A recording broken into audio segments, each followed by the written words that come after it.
Hello साथियों, स्वागत है आपका इस यूट्यूब चैनल पर। इस यूट्यूब वीडियो में हम सिंधु घाटी सभ्यता पढ़ने वाले हैं और सिंधु घाटी सभ्यता के हम विविध परीक्षाओं में आए हुए प्रश्न देखने वाले हैं। इन प्रश्नों को हम वाक्य सहित हल करने वाले हैं। तो हमारा पहला प्रश्न है कि किसके नेतृत्व में एएसआई द्वारा भारत में सर्वप्रथम उत्खनन आरंभ किया गया। तो इसका सही आंसर है जॉन मार्शल द्वारा। तो जॉन मार्शल द्वारा भारत में सर्वप्रथम उत्खनन आरंभ किया गया था। भारतीय पुरातत्व विभाग की नींव वायसराय लॉर्ड कर्जन के काल में पड़ी थी। भारतीय पुरातत्व विभाग की नींव वायसराय लॉर्ड कर्जन के काल में पड़ी थी।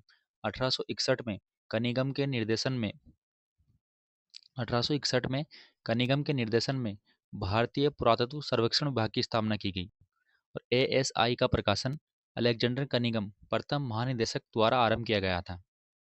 1904 में जॉन मार्शल को एएसआई का निदेशक बनाया गया था।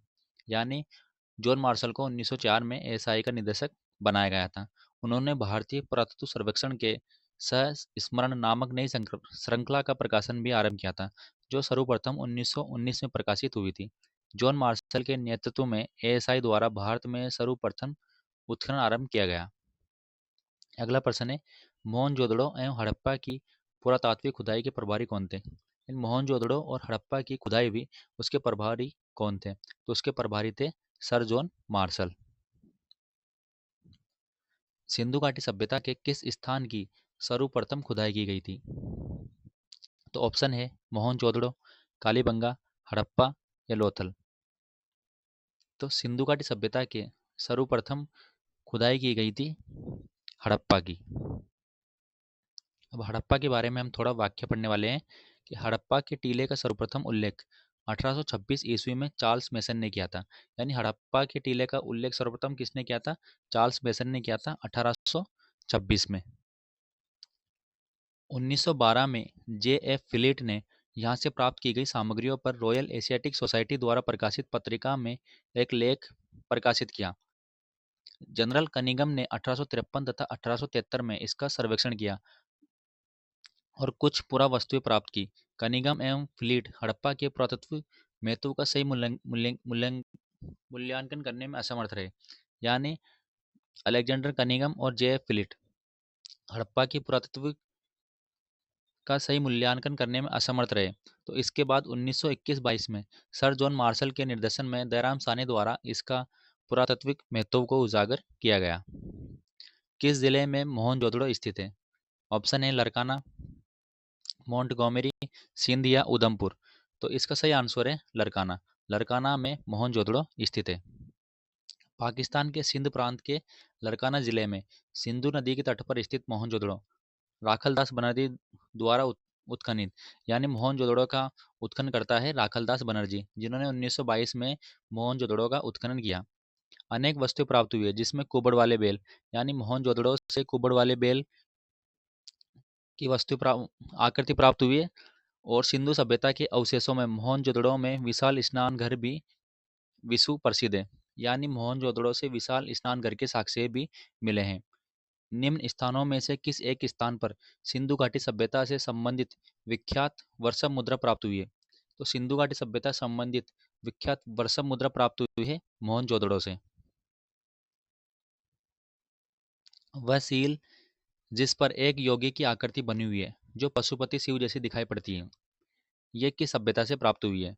तो ऑप्शन है मोहनजोदड़ो, हड़प्पा, लोथल या कालीबंगा। तो इसका सही आंसर है मोहनजोदड़ो से।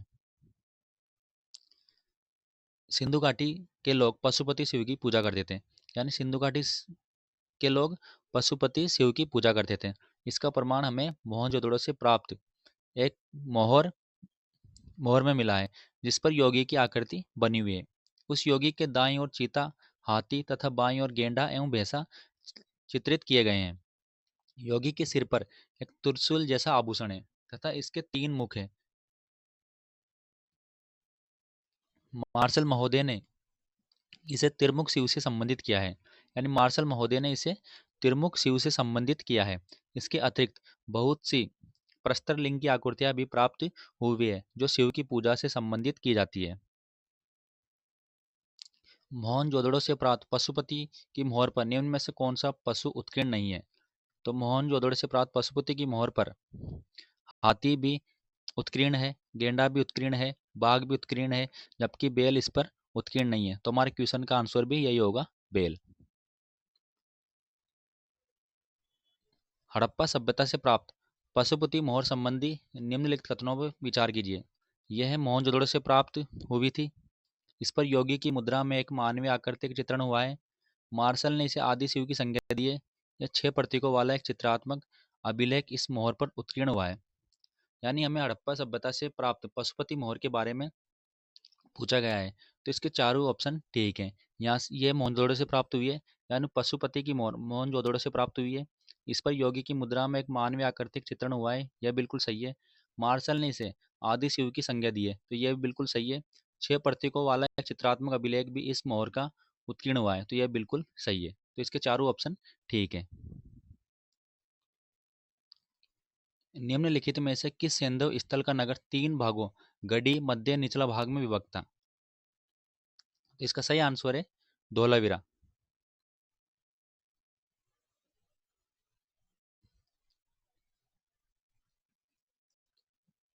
तो इसका सही आंसर है धोलावीरा सभ्यता में गढ़ी, मध्य और निचला भाग विभक्त था। तो हम धोलावीरा सभ्यता के बारे में थोड़ा सा वाक्य देख लेते हैं। धोलावीरा की खोज 1967-68 में जगपति जोशी द्वारा की गई थी। यानी धोलावीरा की खोज 1967 और 68 में जगपति जोशी द्वारा उत्खनन कार्य किया गया, जबकि 1991 से 2005 से भारतीय पुरातत्व सर्वेक्षण के रविंद्र बिष्ट के निर्देशन में हुआ। यानी इसका उत्खनन रविंद्र सिंह बिष्ट के निर्देशन में हुआ था। सिंधु घाटी सभ्यता के अन्य स्थलों के विपरीत यह नगर 3 भागों में विभाजित था, दुर्ग, मध्य तथा निचला नगर। अन्य अन्य हड़प्पाई शहर 2 भागों में बटे हुए थे। सिंधु सभ्यता में धोलेवीरा एकमात्र स्थल है जहाँ से किले के अंदर बस्तियों के 3 आंतरिक विभाजन का साक्ष्य मिला है। यहाँ से प्राप्त नाम पट्टे का अभिलेख है, 10 अभिलेख है जिसमें 10 वर्ण हैं और प्रत्येक 37 सेंटीमीटर लंबे और 27 सेंटीमीटर चौड़े हैं। 27 जुलाई 2021 को world heritage committee of UNESCO के 44वें सत्र के दौरान गुजरात में स्थित धोलावीरा को वर्ल्ड हेरिटेज साइट घोषित किया गया है। स्थानीय लोग इसे कोटा द टिब्बा कहते हैं। यानी धोलावीरा को स्थानीय लोग कोटा द टिब्बा कहते हैं। और धोलावीरा को वर्ल्ड हेरिटेज कमेटी यूनेस्को के 44वें सत्र के दौरान इसे हेरिटेज साइट घोषित किया है 27 जुलाई 2021 को। निम्नलिखित में से हड़प्पा संस्कृति का नवीनतम उत्खनन स्थल कौन सा है? हड़प्पा संस्कृति का नवीनतम उत्खनन स्थल कौन सा है? तो इसका सही आंसर है धोलावीरा। निम्न में से किस हड़प्पाकालीन स्थल से एक सूचना पट अभिलेख का साक्ष्य मिला है? तो इसका सही आंसर है धोलावीरा। निम्नलिखित में से सर्वप्रथम पाकिस्तान के चोलिस्तान के रेगिस्तान में सरस्वती नदी के शुष्क तट पर बड़ी संख्या में सिंधु स्थल खोजने वाला कौन था? तो ऑप्शन है हमारे रेमंड ओल्चिन, अहमद हसन दानी, रफीक मुगल या डब्ल्यू एस वाकनकर। तो इसका सही आंसर है रफीक मुगल। हकरा भावलपुर के मध्य भाग को चोलिस्तान मरुस्थल कहा जाता है, जो सरस्वती नदी का शुष्क तट है। रफीक मुगल ने 1970 में सिंधु एवं घग्गर प्रणाली बलूचिस्तान में हड़प्पाकालीन स्थलों मुख्यतः चोलिस्तान क्षेत्र की खोज की एवं 1974 में भावलपुर में अन्वेषण का कार्य आरंभ किया था। अगला प्रश्न है, हड़प्पा स्थल जहाँ से भूकंप जैसी किसी प्राकृतिक आपदा के प्राचीनतम प्रमाण प्राप्त हुए हैं। यानी हड़प्पा स्थल है जहाँ से हमें भूकंप के साक्ष्य मिले हैं। तो इसका सही आंसर होगा इस क्वेश्चन का, भूकंप का साक्ष्य हमें कालीबंगा सभ्यता से प्राप्त हुए हैं। कालीबंगा हनुमानगढ़ जिला। कालीबंगा राजस्थान के हनुमानगढ़ जिले मुख्यालय से दक्षिण पश्चिम में स्थित है। इस स्थल की खोज 1950-51 में अमलानंद घोष ने की थी। यानी कालीबंगा की खोज 1950-51 में अमलानंद घोष जी ने की थी। इसका उत्खनन 1961 में बेबीलाल और बीबी पी के थापर ने करवाया। कालीबंगा सबसे पहले उस भूकंप का प्रमाण देता है जिसकी जानकारी उत्खनन से प्राप्त हुई है और जिसका समय 2600 ईसा पूर्व है। यह भूकंप का सबसे प्राचीनतम साक्ष्य है। किस सैंधव स्थल से मिट्टी के हल का मॉडल मिला है? यानी किस सैंधव स्थल से मिट्टी का हल का मॉडल मिला है? तुम्हारे ऑप्शन है राखी गढ़ी, बनवाली, हड़प्पा या रोपड़। तो इसका सही आंसर है बनवाली। बनावली यह स्थल हरियाणा के हिसार फतेहाबाद जिले में सरस्वती नदी के नाले रंगोई के किनारे स्थित था। इसकी खोज 1973 में आर एस बिष्ट ने की थी। यानी बनवाली की खोज 1973 में आर एस बिष्ट ने की थी। यहाँ से मिट्टी का बना हल तथा बढ़िया किस्म का जौ प्राप्त होता है। यानी यहाँ से बढ़िया किस्म का जौ प्राप्त होता है बनवाली से। तो अगला प्रश्न है, निम्नलिखित में से कौन सा स्थल घग्गर और उसकी सहायक नदियों की घाटी में स्थित है? घग्गर और उसकी सहायक नदियों की घाटी में स्थित है। तो ऑप्शन है आलमगीर, लोथल, मोहनजोदड़ो या बनवाली। तो इसका सही आंसर है बनवाली। सिंधु घाटी के लोग निम्नलिखित में से किस पालतू पशु से परिचित नहीं थे? तो सिंधु घाटी के लोग गाय से भी परिचित थे, बैल से भी परिचित थे, भैंस से भी परिचित थे, लेकिन सिंधु घाटी सभ्यता के लोग घोड़ा से परिचित नहीं थे। सिंधु घाटी सभ्यता के निवासी अशु से अपरिचित थे और उसका अंकन हड़प्पा की मोहरों पर नहीं मिलता है। सिंधु घाटी सभ्यता की मोहरों पर सर्वाधिक अंकन एक सींग वाले बैलों का है, उनके बाद कुबड़ वाले बैल का है। सिंधु घाटी सभ्यता में उपलब्ध पशुपति की मूर्ति नीचे हाथी, चीता, बाघ, भैंसा तथा पैरों के बीच दो मर्ग अंकित है। सिंधु घाटी के निवासियों की सभ्यता को जानने का मूल स्रोत वहां पाई गई मोहरें हैं, बर्तन, जेवर, हथियार या औजार है, या मंदिर है, या लिपि है। तो इसका सही आंसर है बर्तन है, जेवर है, हथियार है तथा औजार है। तो इसका सही आंसर है ऑप्शन 2। सिंधु सभ्यता से संबंधित विभिन्न स्थलों की खुदाई के फलस्वरूप वहां से प्राप्त अवशेषों जैसे बर्तन, जेवर, हथियार तथा औजारों आदि सिंधु घाटी के निवासियों की सभ्यता को जानने की मूल जरूरत है, क्योंकि सिंधु लिपि का अभी तक वाचन नहीं हो सका है। हड़प्पा का प्रसिद्ध पुरुष दड़ निर्मित है। तो हड़प्पा में जो हमें पुरुष दड़ मिला है वो वो निर्मित है, पाषाण से निर्मित है, कांस्य से निर्मित है, मृतिका से निर्मित है या चांदी से निर्मित है? तो वो पाषाण से निर्मित है। सिंधु घाटी के लोग विश्वास करते थे तो सिंधु घाटी के लोग विश्वास करते थे आत्मा और ब्रह्मा में, कर्मकांड में, यज्ञ प्रणाली में या मातृशक्ति में। तो सिंधु घाटी के लोग मातृशक्ति में विश्वास करते थे। तो हमारे क्वेश्चन का आंसर होगा ऑप्शन 4, मातृशक्ति। तो इसकी व्याख्या कर लेते हैं कि हड़प्पा सभ्यता में ऐसे प्रचुर साक्ष्य मिलते हैं जिनके आधार पर यह कहा जा सकता है कि माता देवी की उपासना वहाँ व्यापक रूप से प्रचलित थी। मूर्तियां, मुद्राओं आदि पर अंकित आकृतियों से जो चित्र उभरता है उसे नारी उपासना के प्रचलन के साक्ष्य मिलते हैं। सर्वप्रथम मानव मानव ने निम्न धातु का उपयोग किया था। यानी सर्वप्रथम मानव ने किस धातु का उपयोग किया था? सोना किया था, चांदी किया था, तांबा किया था या लोहा किया था? तो इसका सही आंसर है तांबा। सर्वप्रथम मानव द्वारा तांबा धातु का प्रयोग किया गया है। इसके विश्व के विभिन्न भागों में प्रयोग की तिथियां में अंतर है। लेखन कला की उचित प्रणाली विकसित करने वाली सर्वप्रथम प्राचीन सभ्यता कौन सी थी? तो लेखन कला की उचित प्रणाली विकसित करने वाली प्राचीन सभ्यता थी सुमेरिया सभ्यता। सुमेरिया सभ्यता के लोग प्राचीन विश्व के प्रथम लिपि आविष्कारक थे।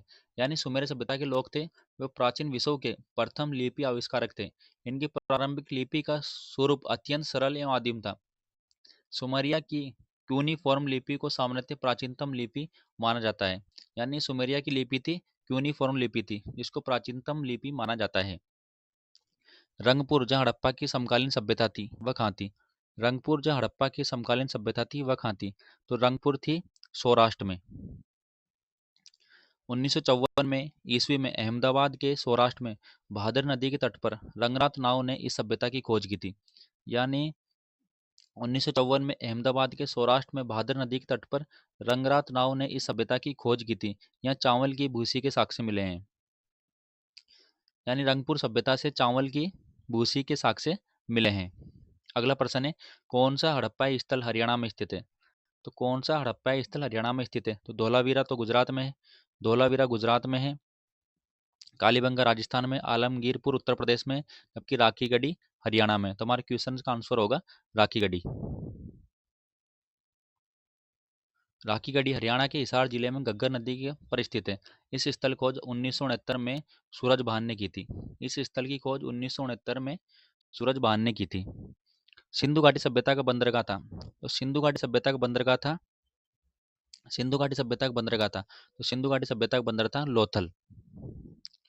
लोथल गुजरात में एस आर राव के निर्देशन में खुदाई की गई और राव महोदय ने इसे जहाजों की गोदी कहा। यानी लोथल सभ्यता को जहाजों की गोदी किसने कहा था? तो एस आर राव ने। लोथल नामक हड़प्पा स्थल कहाँ स्थित है? तो लोथल नामक हड़प्पा स्थल स्थित स्थित है गुजरात में। निम्नलिखित में से कौन से कथन हड़प्पा मौर्य के संदर्भ में सही है? तो हड़प्पा की मोहरें अंधिकांश मोहरें आकृति में वर्गाकार हैं, तो ये बिल्कुल सही है। हड़प्पा की अधिकांश मोहरें आकृति में वर्गाकार हैं। अधिकांश मोहरें सेल कड़ी में बनी हुई है, तो हड़प्पा की अधिकांश मोहरें सेल कड़ी में बनी हुई है, तो ये बिल्कुल सही है। कुछ मोहरों पर केवल लेख है परंतु आकृतियां नहीं है, तो यह बिल्कुल सही है। कुछ मोहरों पर लेख है परंतु आकृतियां नहीं है, तो इसके तीनों आंसर सही है। तो इसका आंसर होगा ऑप्शन 4, 1, 2, 3, तीनों सही है।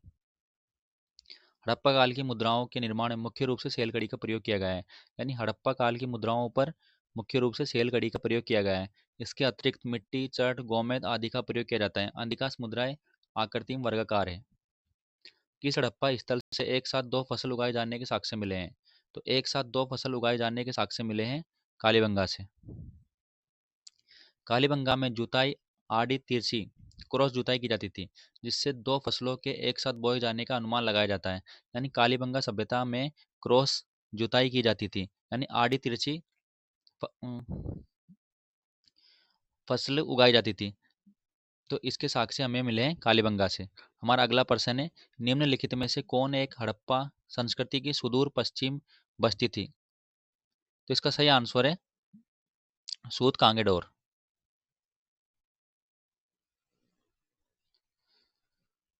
इंडस को संस्कृत में किस नाम से जाना जाता है? तो इंडस को संस्कृत में सिंधु नाम से जाना जाता है।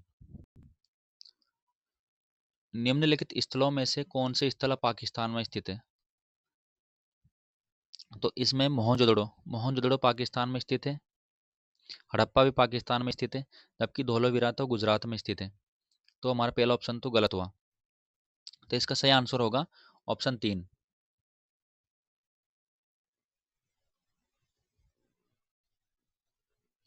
हड़प्पा पाकिस्तान के पंजाब में है। हड़प्पा पाकिस्तान के पंजाब में है और मोहनजोदड़ो तथा चनूदड़ो दोनों सिंध प्रांत में स्थित है। कालीबंगा, तो हमें मिलान करना है। तो कालीबंगा कालीबंगा राजस्थान में है, मोहनजोदड़ो सिंध में है, हड़प्पा पंजाब में है और सूत कांगेडोर गुजरात में है।